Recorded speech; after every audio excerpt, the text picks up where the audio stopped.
What happens when modern miracles replace myth? When technology challenges tradition? The following chapter interrogates Jung's perception of the status game, whether the hierarchy that he lives by lifts him up, or if it drags him away from seeing the full scope of humanity. The pull of status and the material world keeps us trapped in the game. Fast cars, bigger house, better job title, more money, more attention. It's easier to want more for yourself than others when society rewards selfishness and punishes selflessness. In this episode, we descend into class, contempt, compassion, and morality as we investigate One of the Lowly in Carl Jung's Red Book.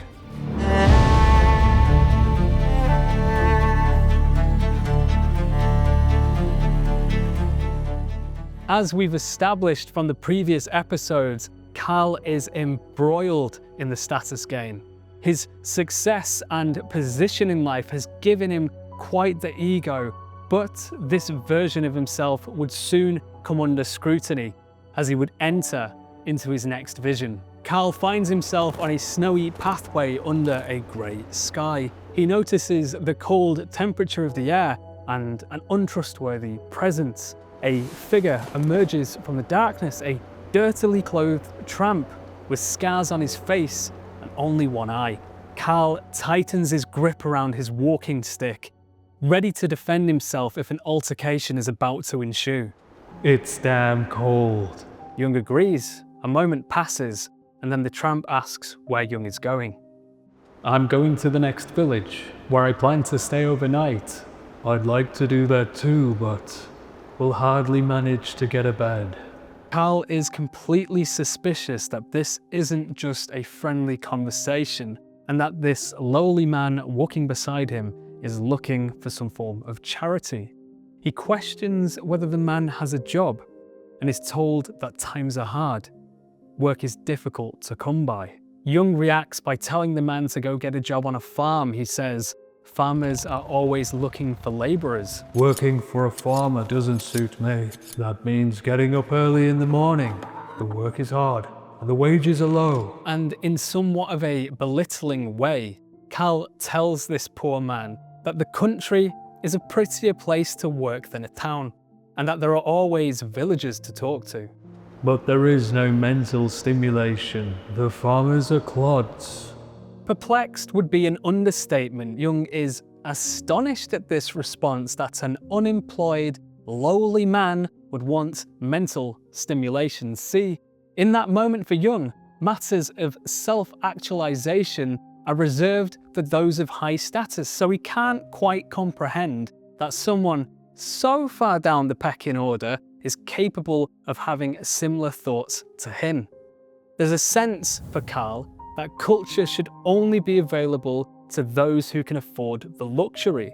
Carl, he questions what kind of mental stimulation the tramp could possibly get from the city, and the man explains that he's enamored with the cinema. "One sees all sorts of stunning feats. There was one man who ran up houses, another carried his head under his arm, another even stood in the middle of the fire and wasn't burnt." Jung is fixated on the idea that this cinema, this modern piece of technology, is somewhat blasphemous in the face of the myths of old. See, Jung romanticizes the idea of these ancient fables and the written words of the text, that scholarly nature of them. To him, the old traditional way of storytelling is art, and this new technology of modern filmmaking and cinema, well, it's a stain and it threatens to devalue what was once sacred. But wait, that does seem remarkable. Didn't the saints also carry their heads under their arms? Didn't Saint Francis and Saint Ignatius levitate? And what about the three men in the fiery furnace? But the good news is, Carl's quite an intelligent guy, and he quickly understands the cognitive dissonance he has around the topic. See, tradition versus technology is two sides of the same coin. They're both grounded in the same physics of reality. It's just a different medium. And with his mind now open, he sees the tramp as something different. He sees him as a human being with thoughts and feelings just like himself. The one-eyed man tells Jung of a film he saw where a capitalist king was murdered, a heroic story of a fallen tyrant. And this again reaffirms to Carl that there is a new tie formed between myth and modern mass media. The pair eventually arrive at the inn, and Carl is immediately recognized as a gentleman. He's given a better table because of this as well. And then, in Carl's own words, the other sits down opposite from him. Jung takes pity on the man and decides to buy him a meal. Where did you lose your eye? In a brawl. But I also got my knife into the other fellow pretty nicely. Maybe Carl was right to have readied his walking stick earlier, but as the conversation went on, the man explained to Carl that prison was a beautiful place. He always had food on his plate and a roof over his head. And this caused Jung to consider what it must feel like to have hit rock bottom, where there's no going down any further and the only way is up. As someone who's experienced that feeling more than a couple of times in my life, it's a weirdly cathartic feeling, and it's not one that I recommend.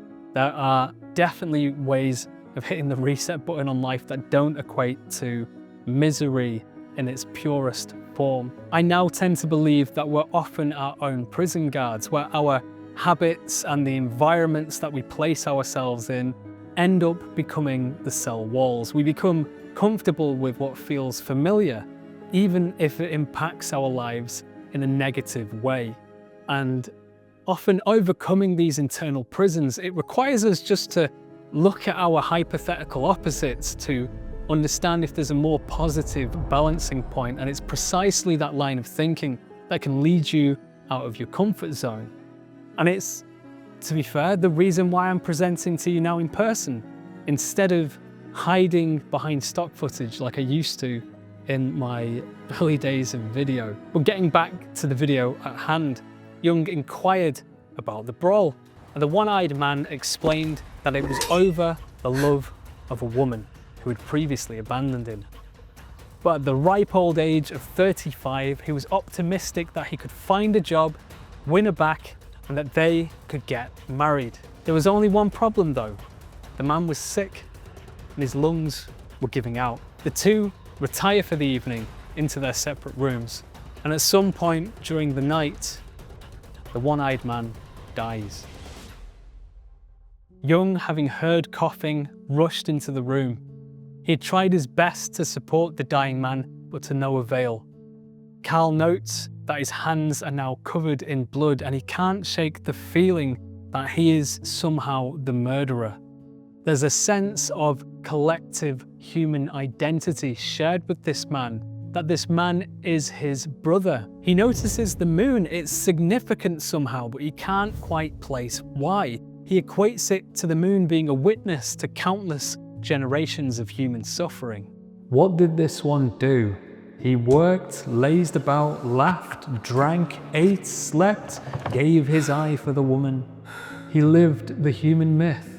He admired the wonder workers, praised the death of the tyrant, and vaguely dreamed of the freedom of the people. And then he miserably died, like everyone else. So what does it all mean? That if you think highly of yourself, you should consider that you still have the capacity to reach the same lows as those that you see beneath you. We're all human after all, regardless of class, wealth, or status. The parameters in which we feel things, they tend to be the same. I mean, there's so much more commonality to us than the divisiveness that society would have us think. The sudden death of the man from our material world reminds Jung that we all suffer the same fate eventually. All of our personal myths end the same way. But this doesn't undermine anyone's existence. In fact, it makes the stories that we tell all the more worth sharing. The medium in which we share our experiences will change with newer technology, but they'll still have their ties in tradition. From theatre to cinema, from cinema to YouTube. We're probably heading towards simulations next. I mean, we already have video games as an interactive storytelling medium. That medium will change, but the human need for myth and stories won't. Jung closes this chapter by saying that the moon is dead. Your soul went to the moon, to the preserver of souls. And I can't help but wonder if this is where some of those conspiracy theories around the moon being a soul catcher and our reality being a prison planet stems from. I'm slowly realizing whilst making this series that Jung has more Gnostic ties than I initially understood. And maybe that's something worth investigating. Was Jung's path towards individuation a sort of process of gnosis? It seems like it's very on theme to me. Hey, if you've gotten to the end of the video, thank you so much for watching. I've got a small favor to ask. If you got anything out of the content today, if you would consider liking, subscribing, or leaving a comment. It does so much to help push this content to the right audience of like-minded people. If you'd like to catch the rest of the series, you can find the playlist here. Otherwise, thanks for watching, and I'll see you in the next one.